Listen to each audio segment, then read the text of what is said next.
Hey, what's going on? This is Ahmad Austin. What I'm going to talk to you about is different techniques using a palette knife. I have three palette knives that I have. I have a small one that I use for small areas here. Then I got a medium-sized one here. And then I have a little bit larger. Now I have one bigger than this. I don't have it, but I use the big ones for my large areas when I paint a large background. But most of the time, this is kind of my go-to. It's like medium size, and I like the pointed tip. There are some palette knives where you have where it's blunt tip. I like the pointed tip because you can get inside those small crevices. Anyway, I'm going to show you a few palette knife tips. Now my background is pink and I'm going to use black paint. I just wanted to show you the contrast. I think you'll be able to see the techniques really well if I use the black paint on top of the pink. This is the mixed media paper, so it holds the paint really well. No matter how much paint I put on this paper, it doesn't really bulk up as much as, say, just regular drawing paper. So what I'm going to do is start off showing you the tips. We got the line, scrumbling, and impasto, and I might do a few things just using all three. So I'm going to use this black paint here. I'm going to slide over a little bit. Got this black paint here, and I'm just going to get a little bit, and I'm going to get some on the edge of my knife here. And I'm just going to do a line here, just straight across, like that. Pretty simple, huh? So you can use this for sharp edges. You can use this for inside textures on top of textures. So I'm just going to use my edge and just using this line, side of my palette knife going across, just like that.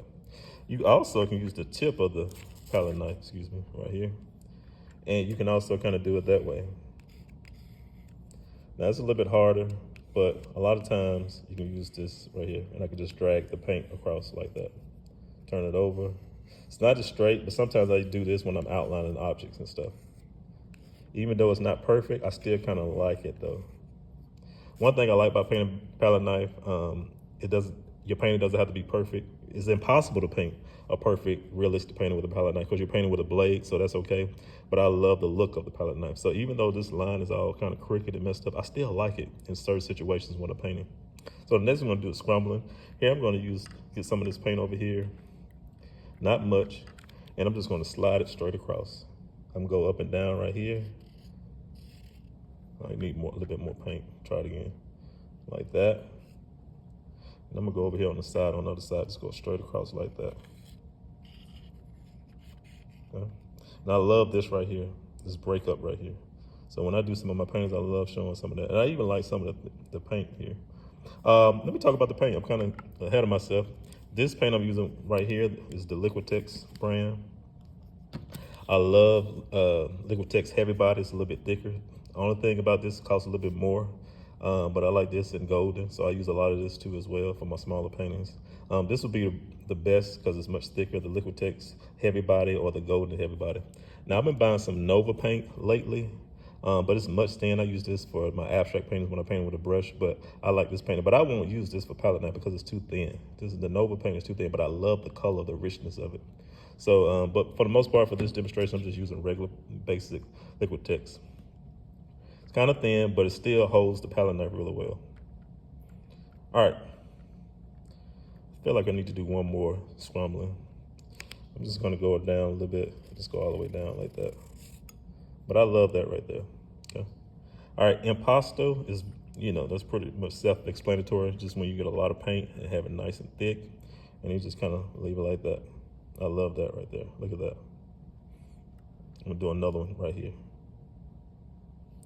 And what I like about the palette knife, you can manipulate and move the palette knife, the paint, just any kind of way. Look at that, I can do all those kind of things with it. Make swirls, gonna do all kind of things like that. All right, there's one technique that I didn't put in here. Let me write it down.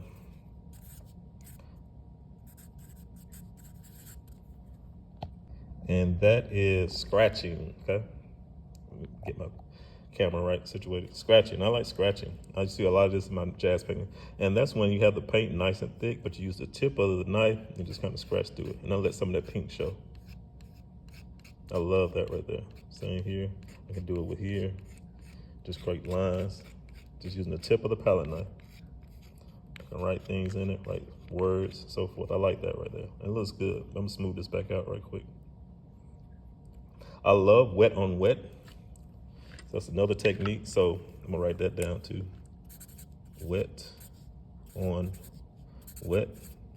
So my paint, black paint is wet right now, and I can paint on top of it without getting it all muddy. I'm gonna get some of this red paint that you see over here to the side. I'm gonna use the smaller palette knife for right now. I get a lot of paint, look at all that right there. And I'm just gonna lay it on top of it and not letting the red and the black mix. I'm gonna stop if it start mixing. So I just like this red right here on top, like that. Okay, just enough.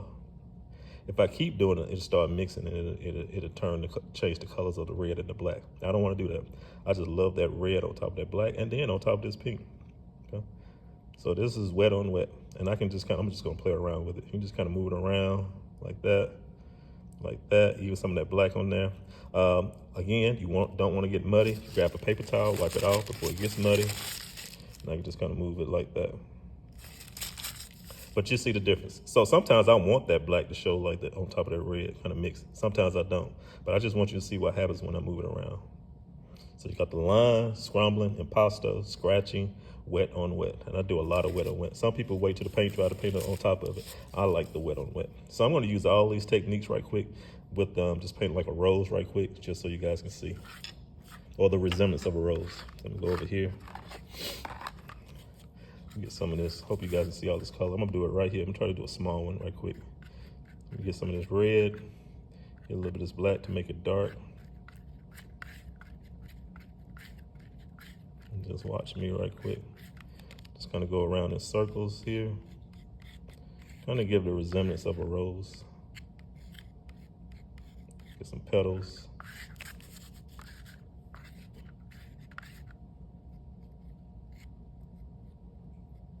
I got my first layer. Just gonna get regular red now, straight off out the tube, no mixing. Just gonna go in like that, just kind of gradually go around. Wipe off my knife because it's starting to get mixed in with the dark red. Again, just kind of go around like that. And now I'm gonna get a little white, mixing in, lighten it up. And do another layer, just kind of go in, just gradually touch it a little bit like that. It might not look like a rose. I probably could do a little bit better, but you get the idea. I can go in and do this dark part right here in the middle. Probably go a little bit darker. There we go. But you get the idea. I can kind of help define it a little bit more.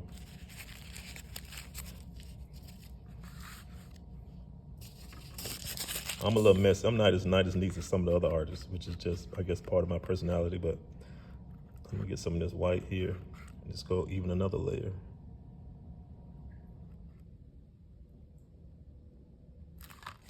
Now, if I wanna help define some of those petals, I can use the tip of my knife here.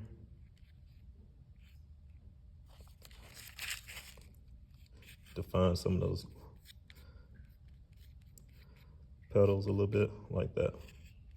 Now I know the color is kind of different since we're on a pink background. I got all this red, different layers of red, but hopefully you get the idea of what all you can do. I hope this helped. Talk to you guys later.